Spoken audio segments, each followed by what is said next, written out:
আসসালামু আলাইকুম। কেমন আছেন সবাই? আশা করছি সবাই সুস্থ আছেন, ভালো আছেন। আমরা আলহামদুলিল্লাহ খুব ভালো আছি। নতুন আরেকটি ভিডিও নিয়ে আপনাদের মাঝে হাজির হয়েছি। আমার নতুন ভিডিওতে আপনাদের সবাইকে স্বাগত জানাচ্ছি।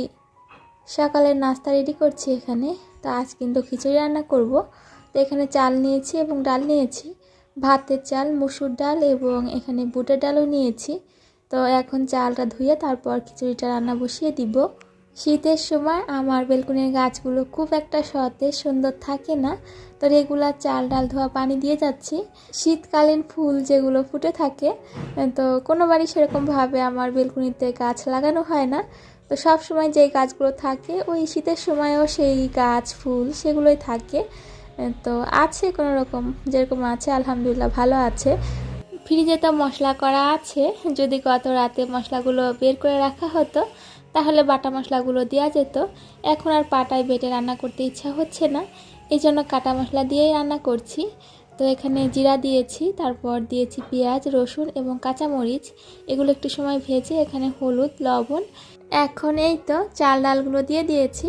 তো একটু সময় ভেজে তারপর পরিমাণ মতন পানি দিয়ে দিব। প্রেশার কুকারে রান্না করলে সকালের নাস্তাটা খুব তাড়াতাড়ি রেডি করতে পারি।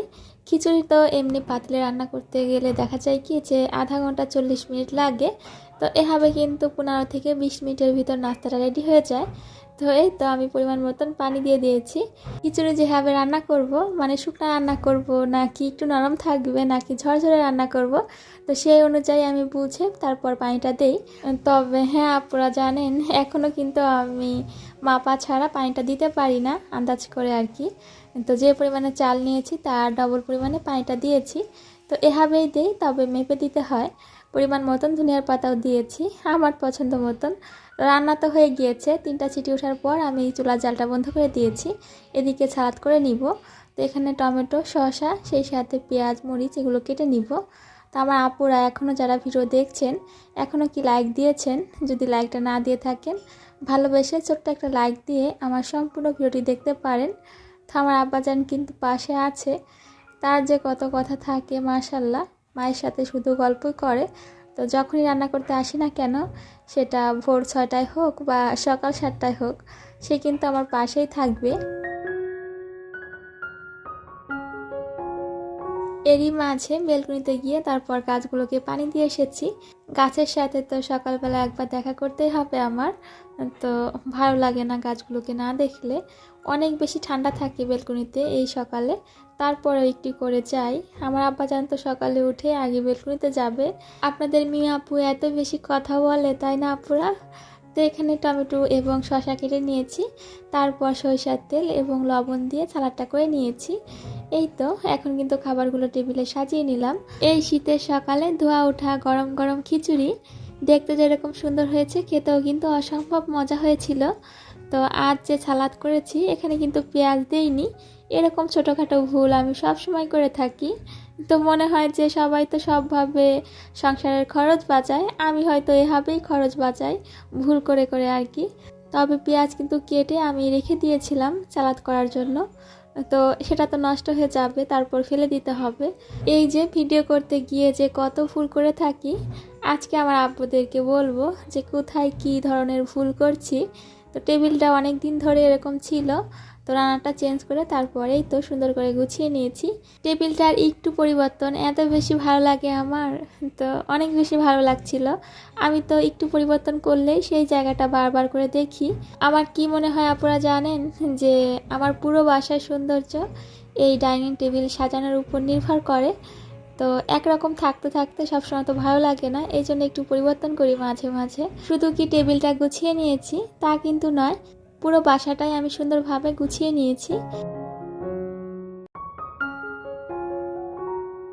আকাশটা কত সুন্দর, তাই না আপুরা? তো একটু সময় আমরা আকাশ দেখি, মন ভালো হয়ে যাবে যদি মন খারাপ থাকে। তো অনেকগুলো রান্নার ক্লিন করে দিয়েছি।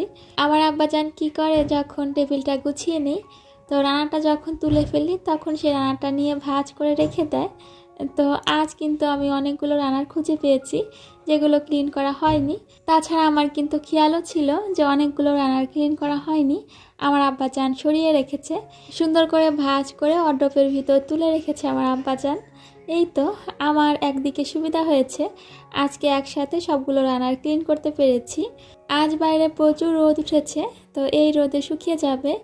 তো আমার ছোট্ট পাখিটার কিছু প্যান্ট গেঞ্জি ছিল, তো সেগুলো কিন্তু শুকিয়ে গিয়েছে এরই মাঝে।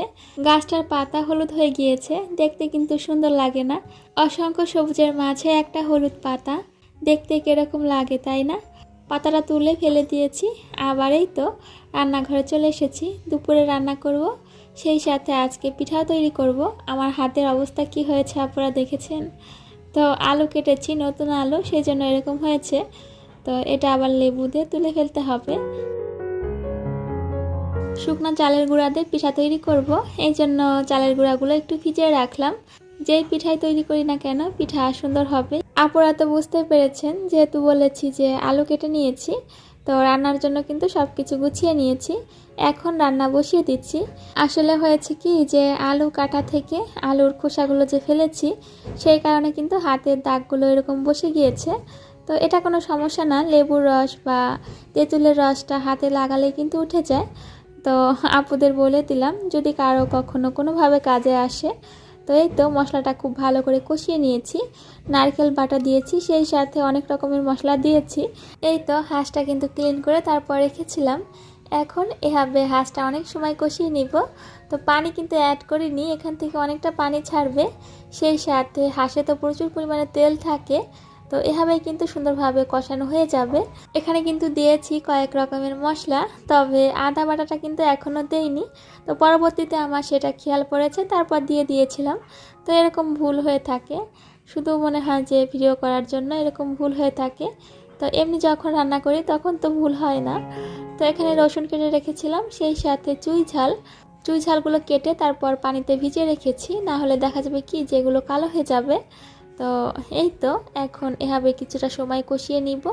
সিদ্ধ কিন্তু প্রেশার কুকারেই করব, তো পাশের চুলায় দিয়ে দিয়েছি। তারপর এই চুলায় আবার অন্য একটা রান্না করব। তা আজকে ভর্তা করব, চিংড়ি মাছের ভর্তা। যখনই মাংস রান্না করি আমি আগে কড়াইতে খুব ভালো করে কষিয়ে নেই, তারপর কিন্তু প্রেশার কুকারে কয়েকটা চিটি দিয়ে নেই সিদ্ধ হওয়ার জন্য।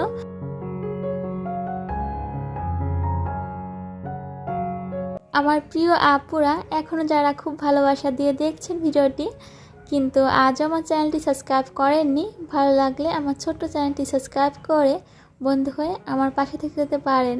আমার মিষ্টি মিষ্টি আপুরা যারা অলরেডি এই কাজটি করেছেন, আপনাদের সবাইকে জানাই অসংখ্য ধন্যবাদ। কুকারে তো মাংসটা সিদ্ধ হচ্ছে, এদিকে পেঁয়াজ, রসুন এবং কাঁচামরিচ ভেজে নিয়েছি। তারপর এখানে দিয়েছি চিংড়ি মাছ, একদম ছোট সাইজের চিংড়ি মাছ ছিল, তো সেগুলো খুব ভালো করে বেছে নিয়েছি, তবে কাটার অংশগুলো ফেলিনি। এত ছোট চিংড়ি মাছ কাটার অংশগুলো কি কখনো ফেলা সম্ভব? তো এই জন্য এভাবে ভর্তাটা করে নিয়েছি। তো ধনিয়ার পাতা কিন্তু এখানে দিয়েছি, আর এই তো পাটায় বেটে খুব সুন্দরভাবে ভর্তাটা করে নিয়েছি। আপনারা জানেন আমি না কখনো খুব ভালো করে চিতই পিঠা বানাতে পারিনি। এখন পর্যন্ত যত রকমের পিঠা বানিয়েছি আলহামদুলিল্লাহ আমার হাতে খুব সুন্দর হয়েছে। তো পারি কিন্তু পিঠা বানাতে, তবে অনেকবার চিতই পিঠা বানানোর চেষ্টা করেছি, তারপরেও ব্যর্থ হয়েছি।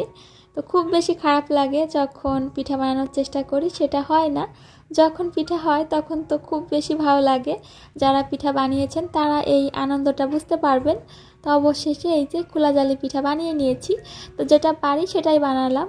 তো মন খারাপ হচ্ছিল আমার একটু করে, তারপরেও ভালো যে খোলা জালি পিঠা বানিয়ে ফেলেছি। এই যে খুব সুন্দর হয়েছে মাশাআল্লাহ। প্রতি বছর একবার করে আমি চেষ্টা করি চিতই পিঠা বানানোর জন্য, তবে প্রতি বছরই ব্যর্থ হই। আমার কাছে কি মনে হয় আপনারা জানেন, যে কাউকে যদি পেতাম যে আমাকে হাতে ধরিয়ে তারপর পিঠা বানানোটা শিখিয়ে দিবে, মানে চিতই পিঠা বানানোটা, আমার কাছে তাহলে খুব ভালো লাগতো। তো এখন পর্যন্ত আমি যত রকমের রান্না করেছি বা যত রকমের পিঠা বানিয়েছি, কেউ কিন্তু আমাকে হাতে ধরিয়ে তারপর শিখিয়ে দেয়নি। নিজে নিজে চেষ্টা করেছি, আলহামদুলিল্লাহ সেটা পেরেছি। চিতই পিঠা বানাবো সেই খুশিতে কিন্তু চালের গুঁড়া ভিজিয়ে রেখেছিলাম, তো সেটা কিন্তু আর হয়নি। ইনশাল্লাহ কোনো একদিন হবে, আমি কিন্তু হাল ছাড়বো না আপুরা। তো এই তো এখানে কিন্তু আমি কি বানাচ্ছি সেটা কিন্তু বলা হয়নি, পাস্তা তৈরি করব। তো 1 কাপ আটার আমি সুন্দর করে একটা ডো তৈরি করে নিয়েছি নর্মাল পানি দিয়ে। আরও দিয়েছি পরিমাণ মতন লবণ। তো ডোটা কিন্তু অনেক শক্ত ছিল। আর এই তো এরকম করে একটা রুটি বেলে নিয়েছি। রুটি যে বেলেছি এটা কিন্তু একদম মোটা হয়নি, আবার পাতলাও হয়নি। এখন আমি কেটে নিব চাকু দিয়ে। তো আমি যেরকম সাইজ অনুযায়ী পাস্তা তৈরি করব সেই অনুযায়ী কিন্তু আমি কেটে নিব। হাতে তৈরি পাস্তা তো আমি কিন্তু এর আগেও অনেকবার তৈরি করেছি।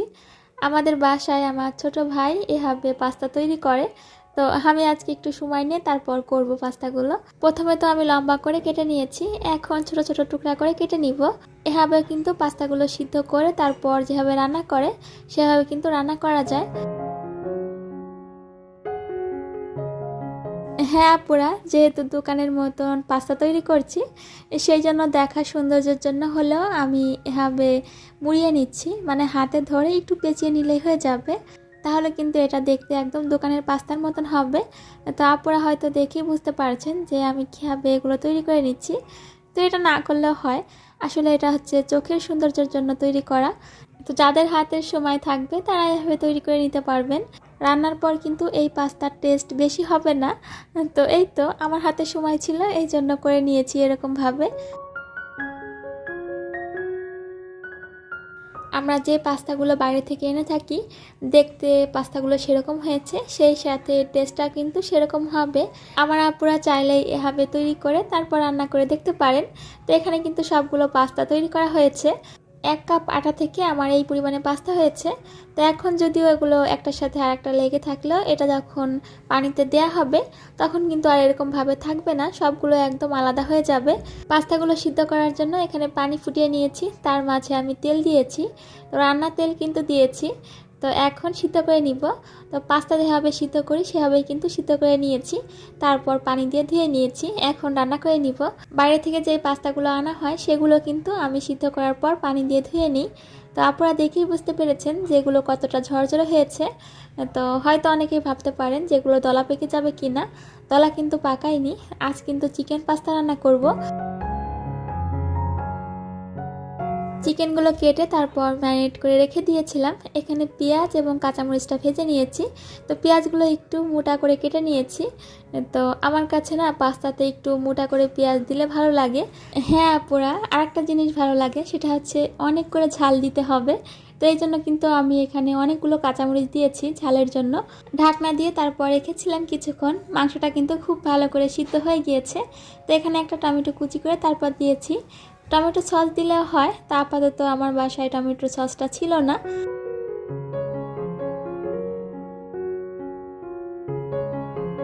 টমেটো যখন নরম হয়ে এসেছে তখন আমি এখানে দিয়ে দিয়েছি পাস্তা। তো এখন কিছুক্ষণ রান্না করে নিব। সেই সাথে এখানে কিন্তু একটা ম্যাজিক মশলা দিব, যেটা না দিলেই নয়। নুডলস রান্না করি বা পাস্তা রান্না করি সবসময় কিন্তু আমি এই মশলাটা দিয়ে থাকি। চিকেন যখন ম্যারিনেট করে রেখেছিলাম তখন কিন্তু আমি সয়া সসটা দিয়েছি, এই জন্য এখানে আর সয়া সসটা অ্যাড করিনি।